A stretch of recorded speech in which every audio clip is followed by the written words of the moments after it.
Sa ibirada na doon gol. Ngita tag kaayuhan. Kanang kaayuhan ba nga malingaw ta ni misig tagigda-higda kay nakabakasyon ta. Sa may dapat sa may mga payo nimo sa mga bruday gol sa pila na katuig diri gol. Oy, Experience. 13 ako katuig dire. Kamo nada sa Pilipinas.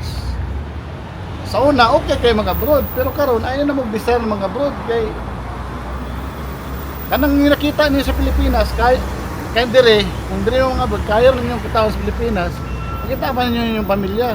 Pero isa kay nung dan anong pa mi kauli? Kay kaya raman ka, kay kami gikan na may dugay na may dire. Pasubo na ba? Masubo na ba niya video? Ako dapat gamay mong income nga dili na mo kaya makita sa Pilipinas. Mag-alisod na siya dapatan.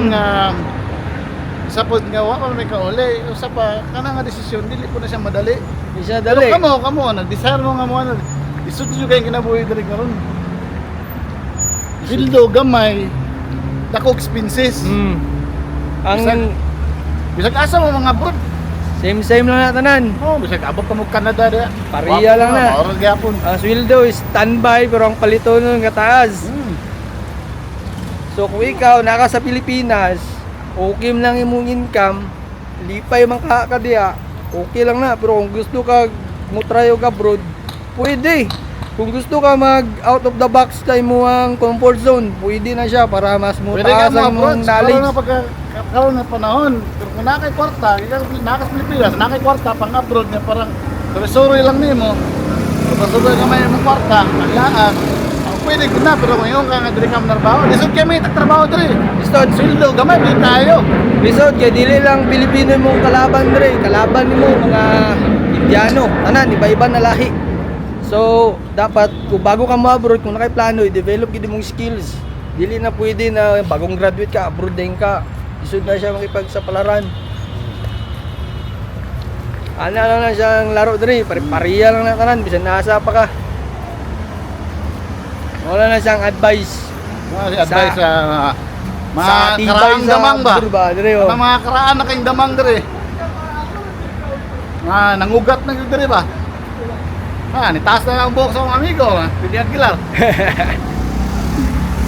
Trip lang bro, trip lang, try ba? Out of the box. At least makabalo ka unsay laro sa tinuod gawa sa imuang country ba na para mabalan po nimong perspective. Ang mga tao, maingon din naman tao, may ano kay nakaabot ko. Kanang dako ka lang sayo. Ang pagpang-abroad, pwede yung lisuda. Lisod dire, ambil lang sa picture lang na gabo tanawon pero ang reality ana sa likod ana pagkapaita. So, una, biyaan naman ang pamilya. Patyon kas kamingaw. Pakabot, hindi mo diri, mga ipadala dito. Usama ra gyapon sa mong ginakita nimo dito. Ora gyapon. Ang nature diri, trabaho balay lang ka. Ay Trabaho padiya balay. kay magmaritis pa ka sa imong silingan. Nang inom mo diri sa kilid, luto mo kada Domingo diri, sus. Wala, igor ra kay tulog. Di ka kapahuway, lisod Sahay, kay napay bangon. semana nga cancel pa imong off. Oo. Mas ka busy. Mo na siyang ginaingon kung mo-abroad ka, trabaho gina diri. Ni-abroad gani ka kay mo trabaho, di ba? Dapat di ka magtinamad. Pero isa kita bilang Pilipino sa nang lang bumutag. Kanang na kuan ba? Kanang tawag na magpahuway ba? Pero diri Tawag wa na na dalawas. diri. Igo lang ka diri mong laba. Labara ka diri, labasin mong brit.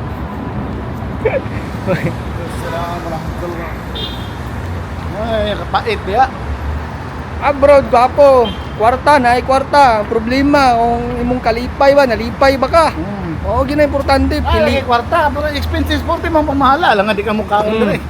Di ka mo palit og brief, di ka mang maligo diri, di ka may tog sabon, shampoo, toothpaste. Morinda man jud ka, mukhaon man jud ka. Kaon jud ka diri. Pili ginang life jud. Kay ang ending gyapon sa imong kinabuhi, i-priority gyapon nimo na imong sarili. Tinuod lang, mas nindot diri magkatabang kayo. Magkatabang ka diri, Libre kaon. libre pa kaon, libre ka balay. Imong sweldo di pa matandog. Di mo tandog. Kami pati lugi ano, kay di mo magkatabang. Pero mao lang gyapon na. May buak diri ah. Buak ang trabaho ka sila diri. Mo na diha. Abroad oh. Mga iba-ibang lahi diri, mga subaybayan nimo na.